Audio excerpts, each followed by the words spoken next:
तेज थी, एकदम चटक। पेड़ की छाया भी जमीन पर पिघलती लग रही थी।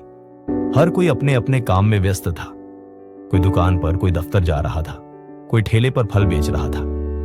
इस चहल पहल के बीच एक आदमी सड़कों पर डगमगाते कदमों से चल रहा था।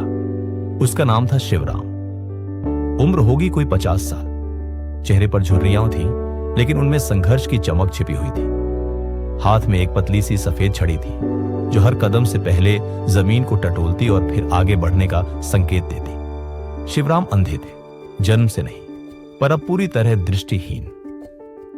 एक हादसे ने उनकी आंखों से रोशनी छीन ली थी, लेकिन उससे उनकी जिंदगी की उम्मीद नहीं गई थी।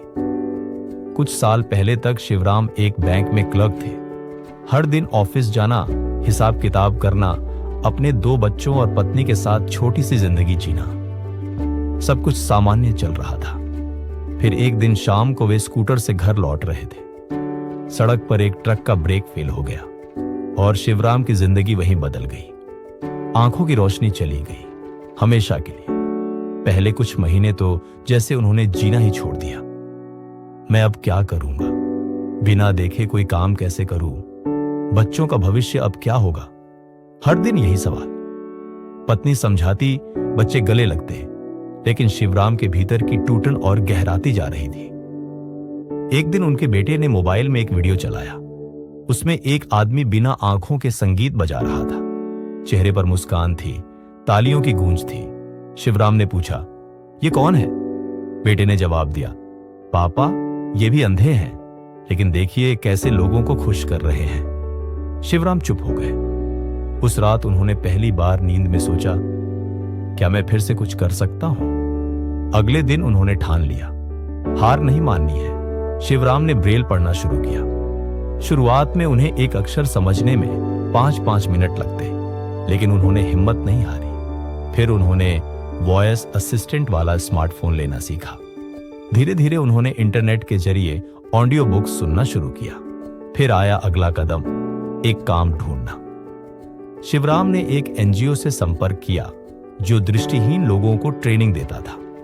वहां उन्होंने कस्टमर सर्विस, बेसिक कंप्यूटर और संवाद कौशल सीखा। कुछ महीनों की मेहनत के बाद उन्हें एक कॉल सेंटर में काम मिल गया, जहां उन्हें सिर्फ बात करनी होती थी, देखना नहीं। आज का दिन वही उजला दिन था जब शिवराम को इस नई नौकरी में 6 महीने पूरे हुए थे। सुबह की तेज धूप में भी उनके चेहरे पर अंधेरा नहीं था, बल्कि आत्मविश्वास की रोशनी थी। वे रोज की तरह बस से उतरे, अपनी छड़ी से जमीन टटोलते हुए ऑफिस की तरफ बढ़े। रास्ते में एक बच्चा उन्हें देखता रहा। शिवराम की चाल में आत्मनिर्भरता थी, आंखें बंद थी, लेकिन दिशा साफ। बच्चे ने मां से पूछा, मम्मी, ये अंकल अंधे हैं ना, फिर भी अकेले कैसे चल रहे हैं?